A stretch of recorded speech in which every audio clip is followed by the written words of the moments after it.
Hello everyone, in this video I'm going to show you how to change phone number on Facebook. Actually, it's very easy and quick, but you need to watch this video until the end so you won't skip any important steps.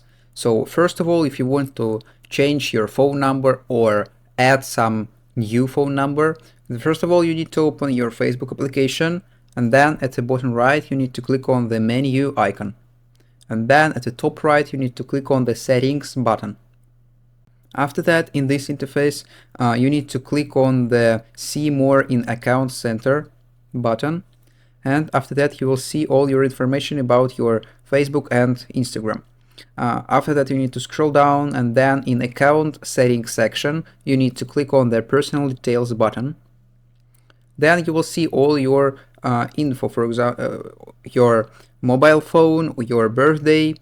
So if you want to change your mobile phone, you need to click on your contact info button. And then at the bottom of your screen, you need to click on add new contact. After that, add mobile number. And then you need to enter your new mobile number.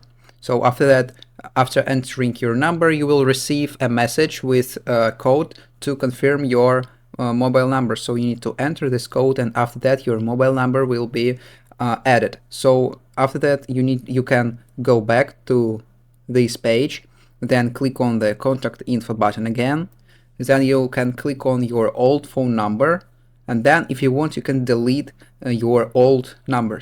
And that's all, and that's how to change phone number on Facebook. If you found this video useful, leave a like and subscribe to the channel. Thank you.